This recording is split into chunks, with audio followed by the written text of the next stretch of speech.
seeing is, if you break into that 30%, what this is showing is that about 60 to 65% of the bacteria that were identified in 1,400 samples were gram-positive aerobic bacteria.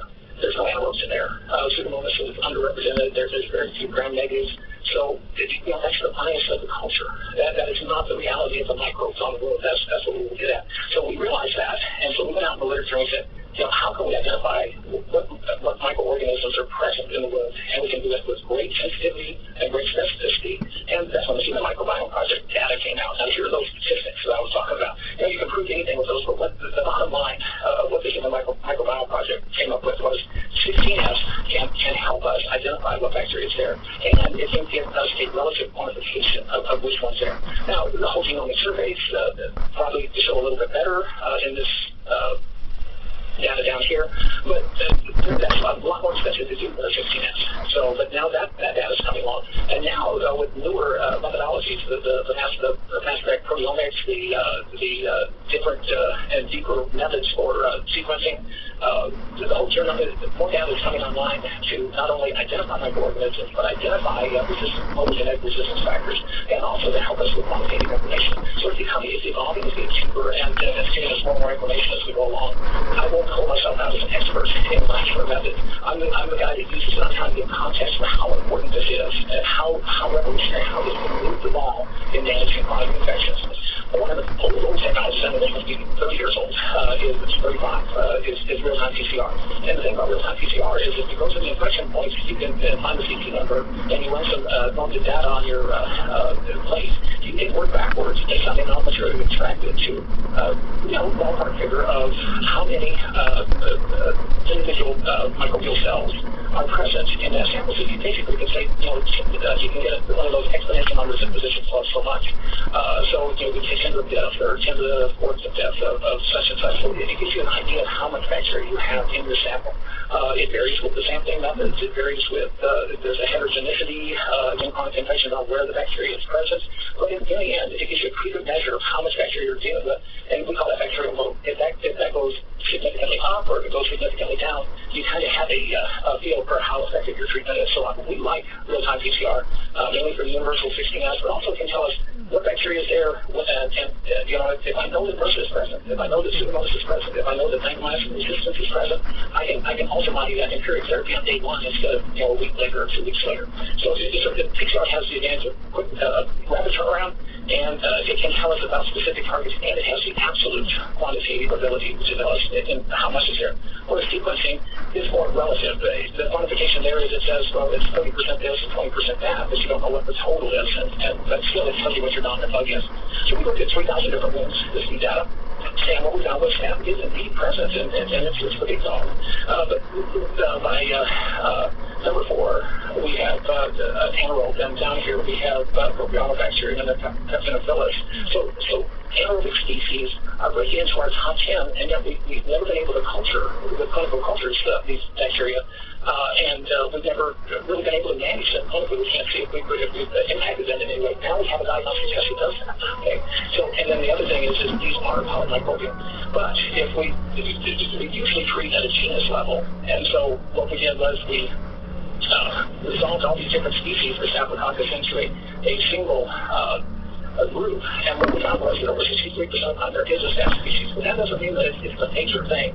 But what was quite interesting was Corynebacterium became number 2 now, and that's a gram-positive microbe.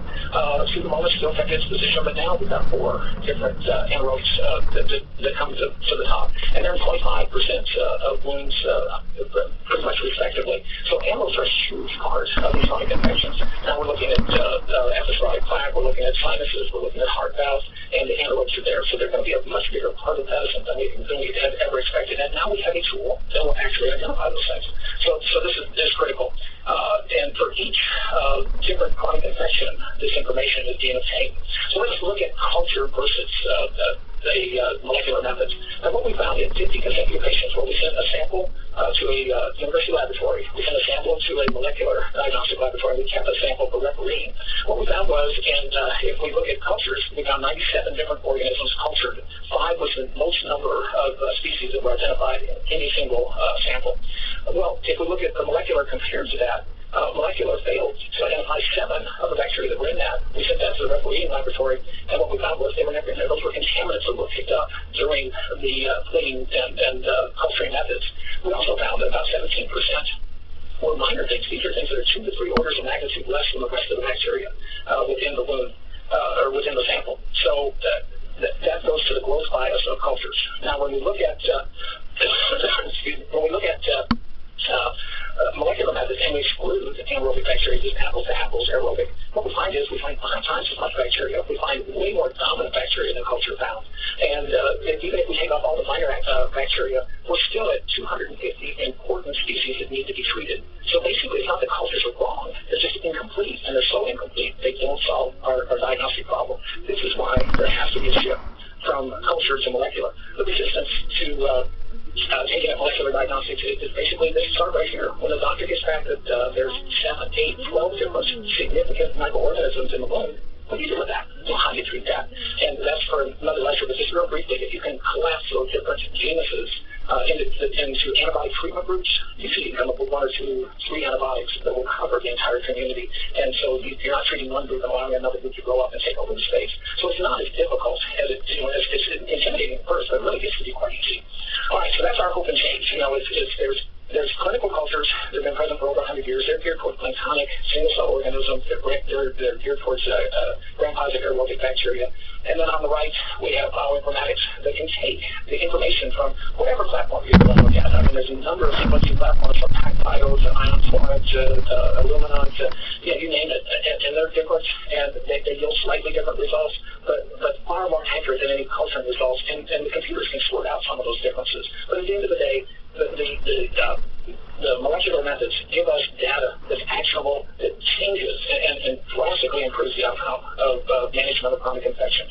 So that's the guts of this lecture right here. I can't go into the technology of the different platforms because of time and because that's just not what I do. But for the remainder of the slides, I just want to show you how it makes a difference. So this slide is always very reminding me we overthink the management of chronic infections. This guy's trying to study the problem, but in the end, what he really needs to do is just use the brush. And so debridement, physically breaking up the surface and accumulation of these bacteria that are housed inside this protective coating, housed inside these host proteins.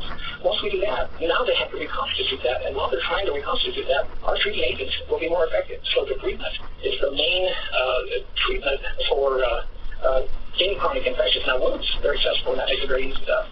So what I would tell you is this isn't the brain surgery. Well, sometimes it is, okay, but basically if something's revived, if it's dead, it has to go. It's no longer helping the patient. So what we do is we go in and we remove any dead and devitalized tissue.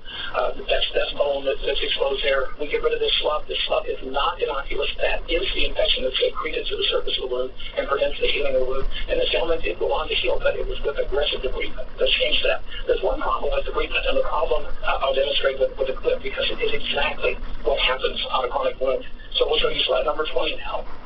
And it's a video. So if we can play the video of slide number 20.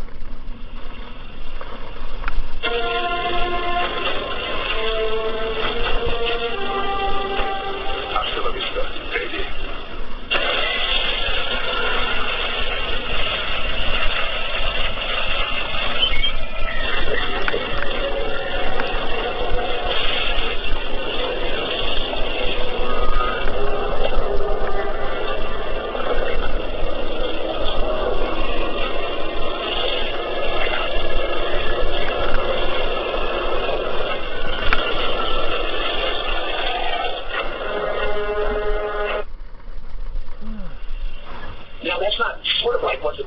Exactly what debridement is. So basically, we break up, we remove 99.9% of the bacterial cells, but we leave those fragments. Those fragments reattach to the surface of the infection site. They grow, they coalesce, and within 24 hours, they grow, they present skin around themselves, and then they're impervious to our treating agents, our antibiotics, our biocides that we put on there. So that's a good demonstration. That's a good take on it. Remember that. That's a good hook to remember just exactly the way biofilm acts when we try to treat it. So the next video is how we get around that. So once we debride, what we're doing is we're putting on multiple different things at the same time, so that as that gluten tries to coalesce and form that biofilm again, we're killing the individual cells that do that. So we're going to show you video for number 21 now. This is Dr. Randy Wolcott, and this is a video on debridement. Debridement is a foundational principle of biofilm-based wound care in that debridement allows all other treatment strategies to be so much more successful. We want to first alter the anatomy of the wound. What that means is we want to remove any surfaces that touch. That means removing tunnels and cracks and undermining, because surfaces that touch favor the biofilm over the host. This will open up surfaces that have degraded tissue. We want to remove anything that's soft and friable. Anything that's hard and cannot support angiogenesis. It's hard to remove too much tissue, so be aggressive. Next, we want to manage the surface. Now, this can be done with a curette or other instruments, ultrasound, negative pressure therapy, maggots, but all of them have the goal of trying to degrade the biofilm and disrupt its structure. This forces the biofilm to reconstitute itself, and while it's regrowing, it's vulnerable to our other treatments. Now look what we've accomplished. This is a healing wound. Clearly there's some new angiogenesis that's evidenced by the texture. There's contraction of the wound edges, and you can see that there's material that's moved up around the great toe. This is connective tissue and fragments of bone, and they did not grow there. What's happened is we've suppressed the biofilm to a point where host healing mechanisms such as neutrophils, macrophages, myofibroblasts can do their job. They can lyse the tissue and move it up to the top. Now a week later we come back, and there's another fragment of bone, there's other tissue, and that's because there's an intact host healing mechanism. Bacteria possess multiple molecular mechanisms to suppress wound healing. When we suppress the wound biofilm adequately, then host healing reemerges. The neutrophils, the fibroblasts, endothelial cells start working again. So now we have a wound bed with suppressed biofilm and active host healing parameters. This is a well-prepared wound bed that's now ready for cell-based therapy to get full wound closure.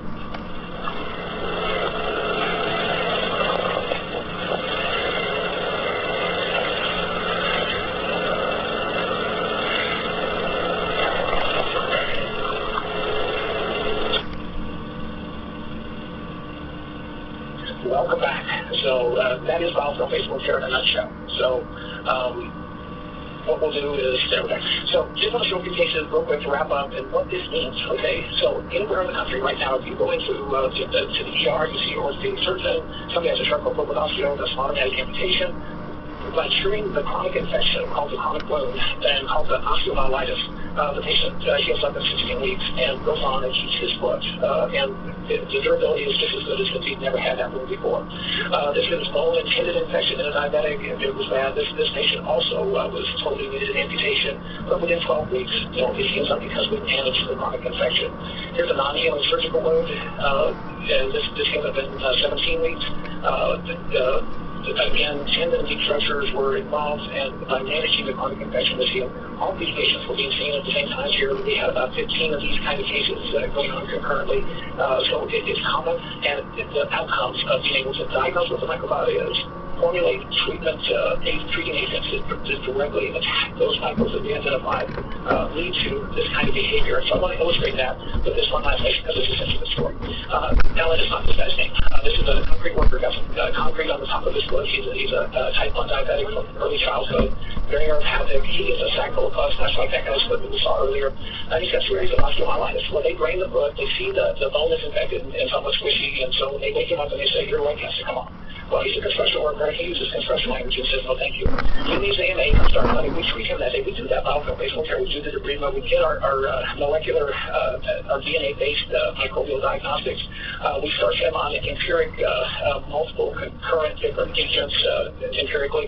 And he's starting to do better. About 2 to 3 days later, the orthopedic doctor calls me and he says, this guy's going to die, and his death is on your head, and, I'm going to make life miserable for you, and I'm going to get your life. And he said a lot of things. He even used a lot of that construction language. But at the end of the day, we knew that was a chronic infection in a patient that had good perfusion of his foot. So, I was not that worried about it. I'm kind of worried about it when there's stress involved. But 4 weeks later, it looks like that. And that's what we're talking about. If a chronic wound is caused, if a chronic infection is caused by biofilm, then if you collapse the biofilm, why wouldn't the wound act like an acute wound? So this is 4 weeks later. Let's look at the dates here. 7/29/09 to 8/26, not quite a month. And there's a magnificent amount of healing. It's healed like an acute wound because that's the only growth. You can convert a chronic wound to an acute wound. It should heal like an acute wound. Then 4 weeks later, it's almost healed. We let him go back to work at 8 weeks, and we released him at 12 weeks. And that is what we're talking about. That is what is the outcomes can change based on the ability to diagnose and adequately treat the cause of the chronic wound, which is the microbiota. So here's the biofilm surprise. So there are 2 ways that bacteria infect. There's the myconic that causes acute infection, and then there's the biofilm that causes the chronic infections. And chronic infections cause more deaths than cancer and heart disease combined. So it's a big deal. Diagnose and treat. Most wound care is done by trial and error. And what we're talking about is with a diagnostic test, to be able to target the cause of the chronic wound, we can treat effectively and get better outcomes. So remember this, chronic infections require, you cannot, the clinical cultures fail, so they require molecular analytic methods, whether that's DNA-based, whether that's protein-based, whatever tools you're using, we will identify microbes and their activities with molecular methods going forward and not with the 100-year-old technologies. The reason for that is that biofilms are microbial. It's viable, but it's not culturable. It does not culture under routine conditions. And then there's so many different bacteria in there that require different growth requirements that a single clinical culture is not practical. You have to do a ton of them, and you would know which ones, which media and which environments to choose. So because of that, the ability to quantitate molecular methods will take over. So that's biofilm advice. The nurses taught me how to do my wound care. She said that slough is like a bunny in the garden. You can take it off, you can leave it, but it's not. It's the biofilm. It is the chronic infection. It's the cause. And we now have the tool to see what it is, and hopefully now we've provided some context to understand what that microbiota is. So thank you for your attention, and I welcome any questions.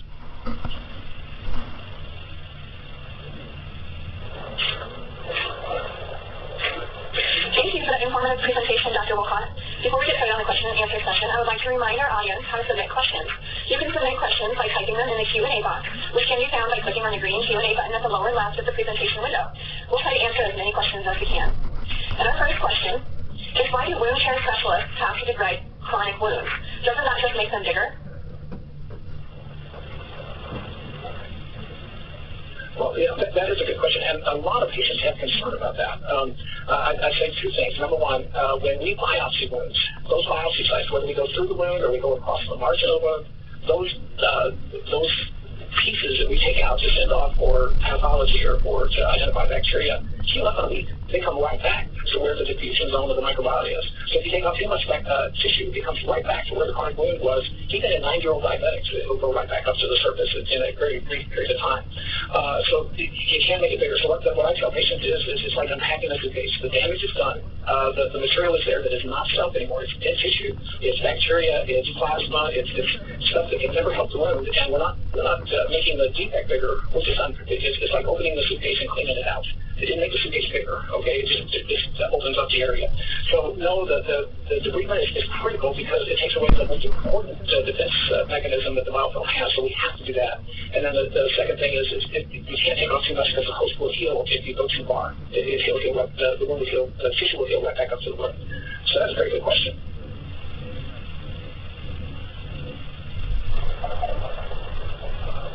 Okay, for our next question, why is it that molecular methods for identification of microorganisms is not generally used, and people still use clinical cultures?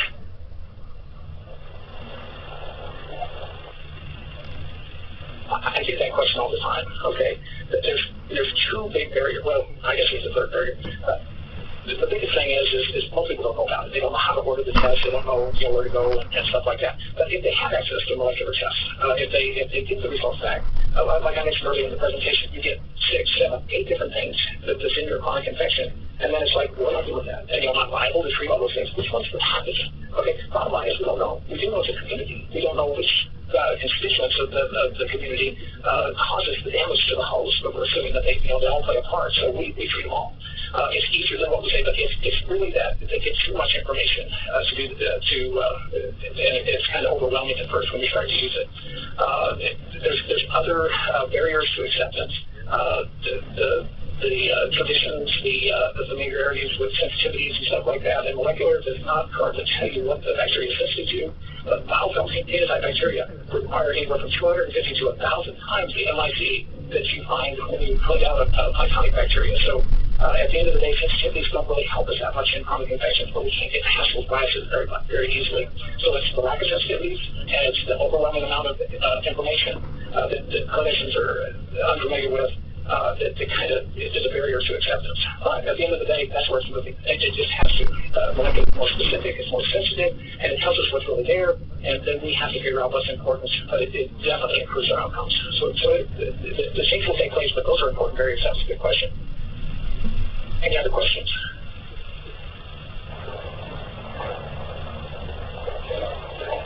Okay, we have another question. What makes biofilm infections so tolerant to treatment and so difficult to cure?